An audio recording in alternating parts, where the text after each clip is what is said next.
the data gives me clues to the questions I need to ask. And the questions then become, what is causing these numbers? Where are the friction points in the user experience? So if we base it off of real data versus our feelings, then we can actually come up with some resolution versus just something that might feel good and we don't actually know.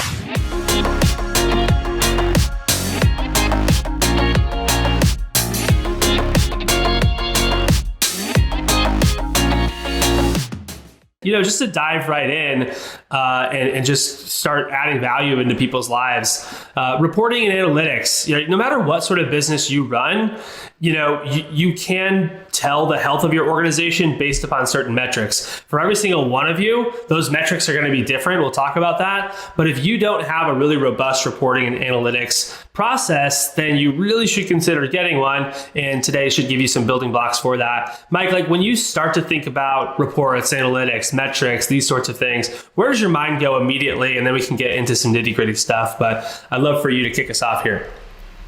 Yeah, it obviously depends on the business, but if you're in sales, my mind immediately goes to the top of the funnel and collect as much data as possible in the top of the funnel, and that's in the internal and also in the external operations. So my mind goes to if it's in the external funnel of like client generation or something, it's like, okay, how many touches are we generating? How many, what's the conversion of those touches into appointments that are getting set up? From those appointments that are getting set up, how many are showing up? From those that are showing up, how many are being converted into closes or sales or transactions? So it's like, I want to know the data so that way I can see the numbers can give me clues as to the questions I need to ask. So the data gives me clues to the questions I need to ask, and the questions then become, what is causing these numbers? Where are the friction points in the user experience? So if we base it off of real data versus our feelings, then we can actually come up with some resolution versus just something that might feel good and we don't actually know. So the data is so important, in my opinion, when it comes to business analytics and running a profitable, effective business. Right. And just to double click on that point, at its core, this is the philosophy, right? From Better Than Rich's sort of systematic content perspective. What we want to do is make decisions off of hard data, right? With more information, you're going to make better decisions. Now, that doesn't exclude intuition and having a really strong intuitive sense in business. We can talk about that on a later episode. This is, how do I get hard data so that I have true facts to make better decisions off of? And so when you have that data and you have it at your fingertips and you're regularly looking at it, you're going to make better decisions. What I see too often is people come into a sales meeting, a staff meeting, something like that, and kind of have a general sense. Maybe they have one stat or two stats that they've been looking at. It's just the results, right? How much did we make this week? How much was our profit overall this month? And then that's basically how they run the meeting. They're like, hey guys, we're down, or hey, we're up. They actually have no idea why they're down, why they're up, how they got there, who did well, who didn't. And they're running that entire staff meeting off of kind of based on one stat or just based on how people feel. Hey guys, how's everyone doing today? How's everyone feeling today? And, I definitely don't want to discount the fact that we're all human beings and everyone's coming in with a unique situation. You need to ask that question to be in rapport with the people you lead, but also that shouldn't be the strategy for how you make decisions. You can't be making decisions in your business based off how people feel. It's good to always be there for people, but if you're making business decisions off of how they feel, sometimes people feel really bad and business is great. And it's like, hey, why are you so upset? Actually, we're trending in the right direction. And then sometimes it's the opposite. People feel great and business is actually trending in the wrong direction.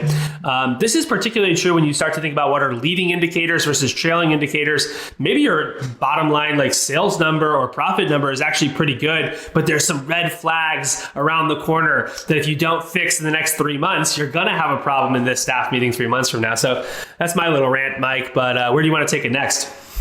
Yeah, and it's important because especially if somebody's in charge of collecting the data that's in that staff meeting. My wife was in corporate recruiting for many years, and she would collect all this data, and she would have to, get all these reports, and it would take her hours and hours of her time to collect the data. And then there would be nothing done with the data. So she felt like it was absolutely unnecessary. It's busy work. Why don't you just let me do my job and I'll just generate more revenue for the business versus collecting all this data that is not necessarily doing anything. It's just busy work and taking time. And there is truth to that. Like if they're not using the data. So the point of collecting the data is not to just collect the data. The point of collecting the data is to use it and bring it to a staff meeting where you can discuss it and dissect it and poke at it and ask questions. So the data is not the answers. The data gives you clues for you to ask certain questions.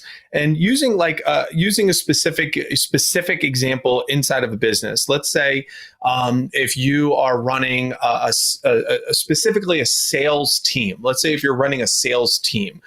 Well, the data you're going to want to know is, okay, you come to a meeting, you do a team meeting or a staff meeting of some sort. What's the data? How many appointments, how many prospects do you currently have in your pipeline? How many prospects do you currently have in your pipeline? How many open tickets do you have that you haven't closed yet that are like kind of in queue? Then it's like, how many new appointments do you have currently on the schedule? How many appointments did you set up last week? How many appointments did you complete last week? How many orders did you place last week? How many new leads did you generate last week? So these are the numbers that you might want to, some people might call them KPIs or KRAs, key result areas, or key performance indicators. So you have them report their numbers. Once they report their numbers, you could have conversations around it. And what's nice about like Google Sheets or one of these technologies we could talk about in just a moment is you use conditional formatting. So let's say if they fill out a Google form with all these numbers before, as an example, they fill out all these numbers before the meeting starts and it auto-populates into a spreadsheet. Now on this Google Sheet, you can use conditional formatting for yellow if it's above a certain number and it's red if it's below a certain number. So let's say if your baseline is 80% or higher is good and I want to recognize that, and 40% or lower is red and I want to explore that. So it's red, lower, explore, 80 higher, let's praise. Publicly praise, reprimand in private, just a thought for you. But the data you could still show on the screen and say, these are the numbers, and it'll automatically show the yellow and the red. And now you could have a conversation with it.